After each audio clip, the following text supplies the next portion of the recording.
और अपने हीरो को हमने पाबंद सलासल करके चोर डाकू हमने इक़्तिदार दे दिया है और कहते हैं कि मुल्क में तब्दीली आ जाए और अवाम इनको मान ले। अवाम को पागल है, बेवकूफ़ है।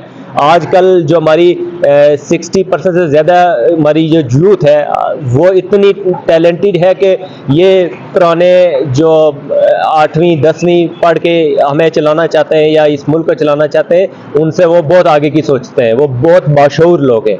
वो सर ये बताएं कि इमरान खान साहब को कहा जा रहा है कि वो माफ़ी मांगे तो फिर मकाम ये बात हो सकती है, वो भी सियासी पार्टियों से।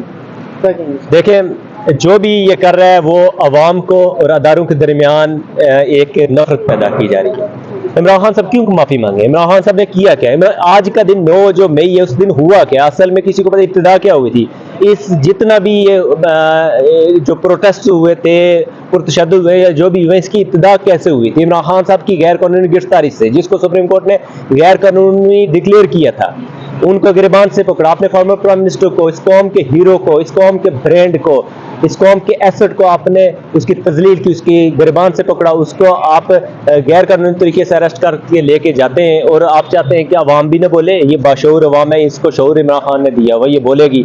और इंशाल्लाह आप ज़्यादा देर इमरान खान साहब को जेल में रह सकते हैं। और इमरान खान कभी भी माफ़ी नहीं मांगे, उसने कुछ किया नहीं है ऐसा गलत कि वो माफ़ी मांगे। जुडिशल कमीशन बनाने की इस्तदा की जा रही है पाकिस्तान तहरीक इंसाफ की जानिब से, जबकि मुक़्तदर हल्के ये कह रहे हैं कि अगर आप कमीशन बनाना चाहते हैं तो फिर 2014 धरने की भी तहकीकात होंगी, PTV हमला केस, पार्लियामेंट हमला केस, इन सब की तहकीकात वगैरह होंगी। उस सवाल से इमरान खान साहब का कल तो पैगाम आ गया। बतौर वकील आप क्या समझते हैं कि इमरान 9 मई के लिए इंडिपेंडेंट कमीशन बने तो फिर 2014 धरने की भी होनी तहकीकात? देखें, इमरान खान साहब पहले दिन से कहते हैं कि जुडिशल कमीशन बनना चाहिए, ठीक है। और जो फैक्ट्स हैं, खास करके जो वीडियोज़ हैं कि वहाँ पे अटैक किया क्या, अगर प्री प्लान था वो सारी चीज़ें सामने आ जानी थी। जो CCTV वीडियोज़ है वो सारी गायब हो गई थी, ठीक है। और उसका डिसाइड ये भी होना है कि बेनिफिशरी कौन था। फर्ज में अगर हम करते हैं, हम एक पॉलिटिकल पार्टी जिसकी 70% से ज़्यादा पब्लिक सपोर्ट हो, जिसने आराम से इमरान खान साहब को, फॉर्मर प्राइम मिनिस्टर को, पाकिस्तान के एक हीरो को, पाकिस्तान के एक ब्रांड को गैर कानूनी तरीके से पैरामिलिट्री फोर्सेस ने अगवा किया था हाई कोर्ट से।